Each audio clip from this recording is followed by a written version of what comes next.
FIFA is calling this the greatest World Cup ever played. Fans are calling it a disaster. And after what happened behind the scenes, it's not hard to see who's right. This was the first World Cup with 48 teams, 16 more than ever before.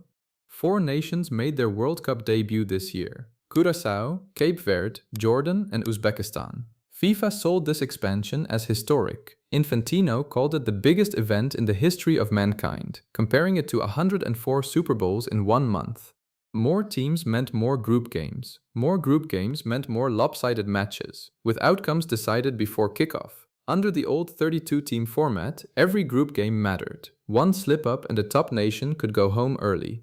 With 48 teams, almost half the field advances, so that pressure shrinks. Weaker nations get an easier path deep into the tournament, and traditional powers get more room for error. But here's the counterpoint fans can't ignore. The debutant nations actually competed. Teams that had never even qualified before were holding their own on the biggest stage in football. So the expansion wasn't a total failure. It did what it promised, in terms of access. The real debate is whether that access came at the cost of intensity. Biggest and best aren't the same thing, and a lot of fans walked away from this tournament saying they're not, and the numbers back up the biggest half of that claim. At least, total attendance across this World Cup reached over 6.6 million fans, smashing the previous record of 3.59 million set at USA 1994. A record that had stood for more than 3 decades. That figure alone is greater than the combined attendance of the 2018 and 2022 tournaments put together. Average attendance per match hit over 65,000, with stadiums running at 99.7% capacity, also an all-time record. Broadcast numbers matched the hype. FIFA reported that nearly 6 billion television viewers watched this World Cup by the time the final whistle blew. The opening match between the United States and Paraguay became the most watched World Cup match ever broadcast in the US, and more than 54 million people across the 3 host nations tuned in for their own team's opening games alone. Infantino has a case. This genuinely was the biggest World Cup ever, not just in marketing language, but in verified attendance and viewership data. The question fans are asking is whether all of that scale actually made the football itself better, or just made the business side of it bigger. VAR was supposed to fix football's bad call problem. Instead, it became its own story. Germany had a goal ruled out. Croatia had a goal ruled out. Egypt had a goal ruled out. Egypt's coach launched a furious tirade after his team's dramatic collapse against Argentina in a game where VAR decisions got just as much attention as the football. Historians studying this tournament are already calling it one of the most controversial World Cups ever. Not because of one single incident, but because the debates around officiating have been more widespread and more intense than in past tournaments. VAR was introduced in 2018 to remove controversy. This tournament proved it just moves the controversy somewhere else, from the referees on the pitch to the officials sitting in a review room. Then there's the hydration break controversy, and this one splits football people right down the middle. FIFA made 3-minute breaks in each half mandatory across all 104 matches, regardless of temperature. Even in a stadium at 20 degrees Celsius, even indoors, under a roof, with air conditioning running, the break still happened. Where there's a real scientific reason breaks like this exist. Researchers had warned that roughly a quarter of matches at this tournament could be played in heat exceeding safety limits recommended by the players' union. So when it's genuinely hot, a mandatory pause makes sense from a player welfare standpoint. The problem is FIFA made it universal instead of situational. Uruguay's manager said the breaks add nothing to the game. England's manager said they changed the identity of a match and break its momentum. During Canada's group match against Qatar, fans booed a hydration break in a game Canada was already winning 6-0. The frustration wasn't about the score, it was about the interruption itself. And fans noticed something else. These 3-minute windows line up perfectly with commercial breaks for broadcasters. Infantino insisted there's no additional revenue for FIFA from the breaks. But when a welfare policy also happens to create a built-in ad slot in every single match, people are going to ask which motivation came first. USA striker Trump-Balogun picked up a red card and a 1-game ban.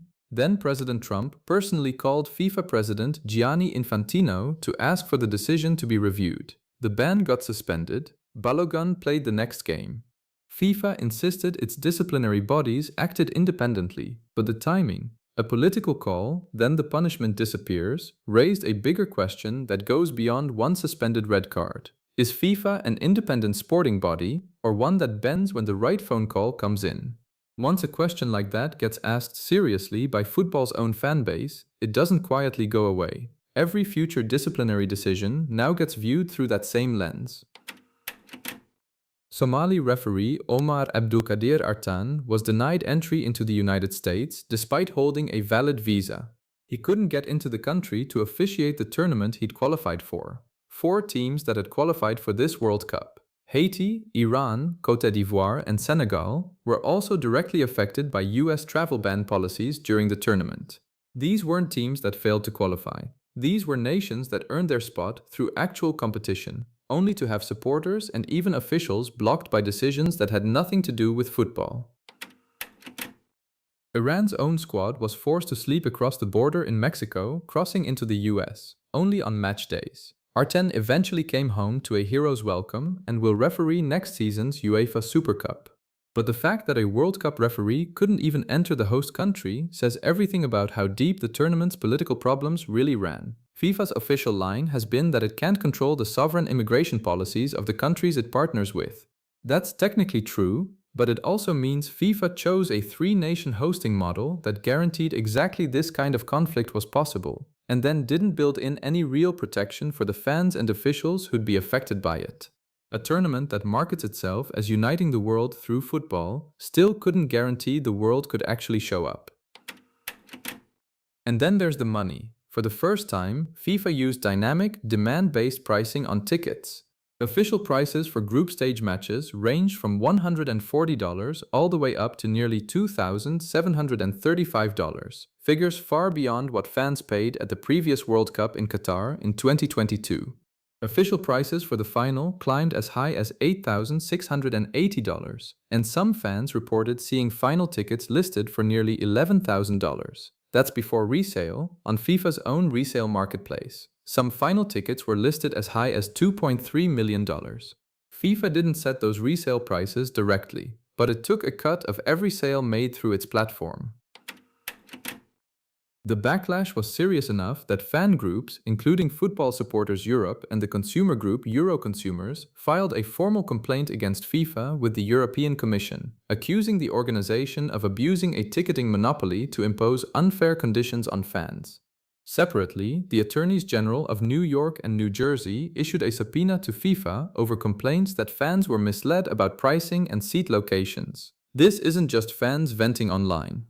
This is government-level legal scrutiny of how football's governing body sold tickets to its own showcase tournament.